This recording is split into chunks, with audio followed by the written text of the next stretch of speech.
Tout a commencé dans un petit atelier. Dans la banlieue parisienne de Billancourt, la veille de Noël 1898 n'était pas seulement une nuit de fête, c'était le théâtre d'une démonstration audacieuse. Un jeune homme, à peine âgé de 21 ans, était sur le point de changer le cours de l'histoire industrielle. Son nom était Louis Renault. Il venait de finir de construire sa toute première automobile, une petite voiturette qu'il avait bricolée dans l'atelier de jardin familial. Ce n'était pas qu'un simple passe-temps, c'était, honnêtement, une obsession. Il a pris un moteur de Dion-Bouton et, vous savez, a tout réingénieré autour, ajoutant une invention révolutionnaire, une transmission directe avec un arbre de transmission, un système bien supérieur aux chaînes et courroies maladroites utilisées à l'époque. Ce soir-là, Louis a conduit sa création sur la raide rue Le Pic à Montmartre. La pente était un défi connu pour les automobiles primitives de l'époque. Ami et Badeau étaient sceptiques, mais la petite voiture, qui deviendrait la Type A, a conquis la pente avec une facilité étonnante.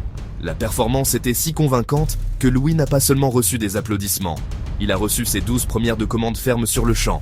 Cette seule ascension réussie fut la véritable naissance de Renault. Le 25 février 1899, la société Renault Frères a été officiellement fondée. Louis, l'ingénieur brillant mais réservé, était le cœur technique de l'opération. Marcel et Fernand, ils ont apporté le sens des affaires et le capital initial nécessaire pour transformer le génie mécanique de Louis en une entreprise viable. Lorsque la Première Guerre mondiale a éclaté en 1914, la puissance industrielle de Renault a été sollicitée pour l'effort de défense nationale. Cette période est symbolisée par les célèbres taxis de la Marne, dont la majorité étaient des modèles Renault type AG1, ont été réquisitionnés par l'armée française pour transporter rapidement des milliers de soldats vers la ligne de front, une initiative essentielle qui a contribué à stopper l'avancée allemande. Le conflit a également vu la naissance d'une autre icône, le char Renault FT. Doté d'une tourelle entièrement rotative, une disposition qui est devenue la norme pour pratiquement tous les chars qui ont suivi. Plus de 3000 chars Renault FT ont été produits, jouant un rôle important sur les champs de bataille du front occidental et établissant Renault comme un pionnier de la technologie militaire. La guerre terminée, et l'entreprise désormais nationalisée, Renault fut confrontée à la tâche monumentale de reconstruire la France et elle-même. Sous la direction de son nouveau président, Pierre Le Faucheux, la régie se lança dans une nouvelle mission, motoriser la nation. Le résultat fut l'une des voitures tauques les plus emblématiques de l'histoire de l'automobile, la Renault 4CV, développée en secret pendant la guerre.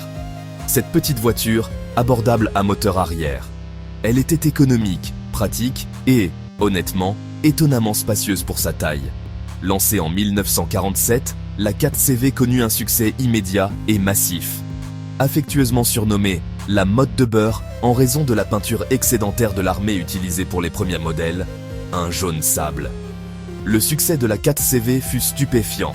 Elle devint la première voiture française à dépasser le million d'unités produites, un jalon atteint en 1961. Elle mit des millions de familles françaises sur la route pour la première fois, symbolisant la liberté et la prospérité retrouvée des 30 Glorieuses. La 4CV était plus qu'une simple voiture, c'était un phénomène social.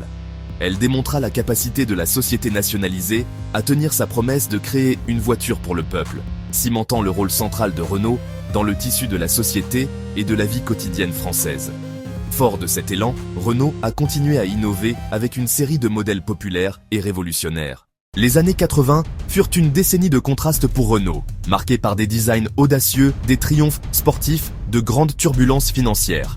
Après avoir été pionnier de l'utilisation du turbocompresseur en Formule 1 à la fin des années 70, la soi-disant ère du turbo des années 80 fut réellement le terrain de jeu de Renault.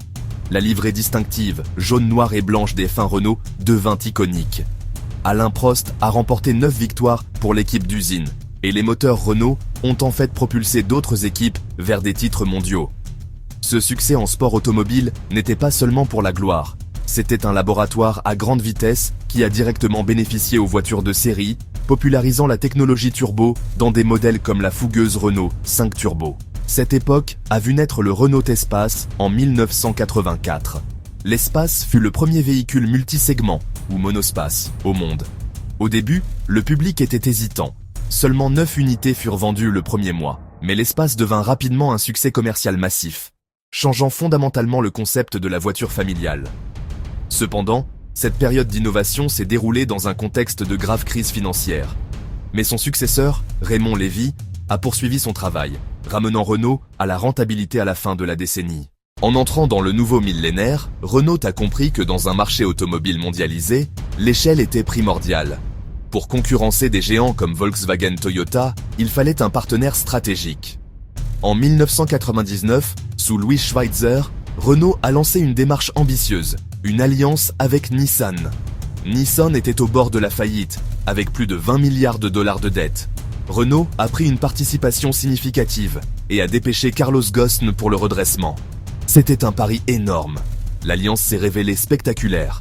Ghosn a orchestré le redressement, réduction des coûts, restructuration, regain d'intérêt pour des produits passionnants. L'alliance n'était pas une fusion, c'était un partenariat de participation croisée, conçu pour préserver chaque marque tout en tirant parti des synergies, achats, ingénierie, partage de plateformes.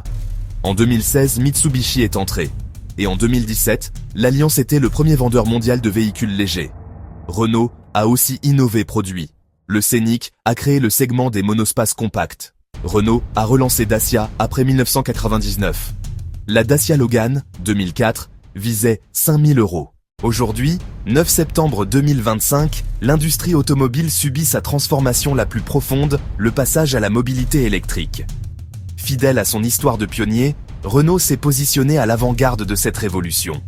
L'entreprise a été l'un des tout premiers grands constructeurs à s'engager massivement dans les VE il y a plus de 10 ans. La Renault Zoe, lancée en 2012, est l'une des électriques les plus vendues en Europe. Ce leadership est la pierre angulaire de la stratégie Renaulution. Renaulution vise à passer d'un modèle axé sur le volume à un modèle axé sur la valeur, la rentabilité et la technologie. L'avenir de Renault, électrique, connecté, de plus en plus durable. Nouveau modèle, Mégane E-Tech. Électrique, futur Renault 5 électrique, ce sont des plateformes technologiques. Gestion de batterie, intégration logicielle, expérience numérique fluide, mêlant flair du design et technologie de pointe. De la fabrication à la fin de vie, une vraie économie circulaire. Ce qui rend Renault unique, un esprit de pionnier persistant.